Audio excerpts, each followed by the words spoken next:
jira sai gobe. Mawaƙiya Miss Africa Dore.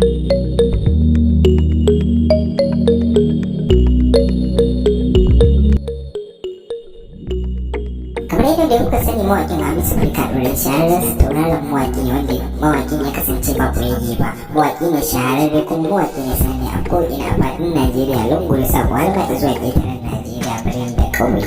Wanda mawaƙin a kowane lokaci ya kasance cewa yana sakin zafafan sababbin waƙoƙi waɗanda suke faranta kuma suke nishaɗantar da al'umma. Musamman ma inda aka zo ɓangare na waƙoƙi wanda suka shafi soyayya to mawaƙin ba a magana domin mawaƙin ya kasance ƙurin kusne in dai a ɓangaren waƙar soyayya ne to ya zanto cewa sarki ne wanda ya yi fintikau inda a ɓangaren wannan waƙar.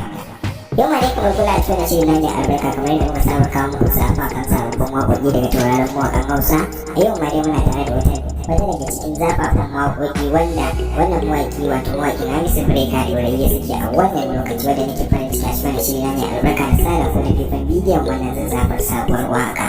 Sai dai kafin na nutsa cikin shirin ya kamata idan dai wannan ne karan ku na farko zuwa wannan tasha ta ne albarka kada ku kasa abuwa kada ku manta ku daure ku danna mana subscribe sannan ku taɓa alama ƙararrawar sanarwa kuma sanar da ku da zarar mun ɗora sababbin ƙasaitattun shirye-shiryen mu. Domin hakan yana ƙara mana ƙarfin gwiwa da jajircewa wajen kamo ƙasaitattun sababbin shirye-shirye a kowane lokaci. Kuma idan da hali ku dinga mana share zuwa masoyan ku domin su masu amfana su nishaɗantu da wannan ƙasaitaccen shiri na mai albarka wanda ya saba kamo zafafan shirye-shirye a kowane lokaci. Mun gode.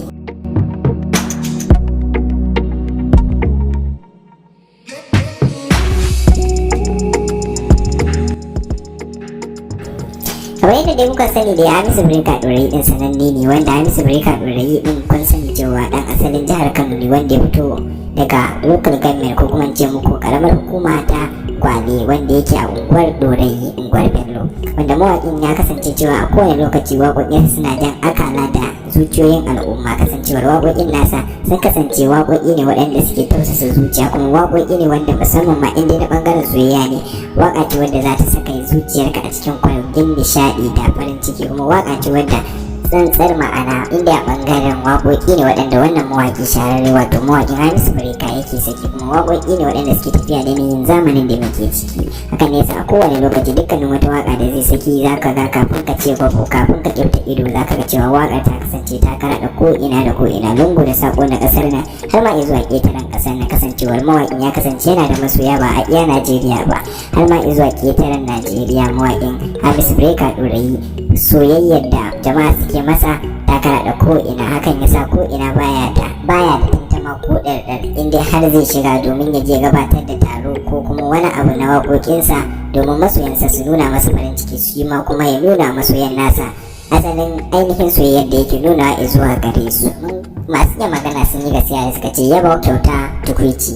A kowane lokaci dai muna farin ciki a cikin wannan ta mai albarka domin mu dinga sada ku da manya-manyan shirye-shirye musamman ma zafafan sababbin waƙoƙi daga tauraron mawaƙan Hausa. Ku dai ku ci gaba da bibiyar wannan tasha ta mai albarka a kowane lokaci.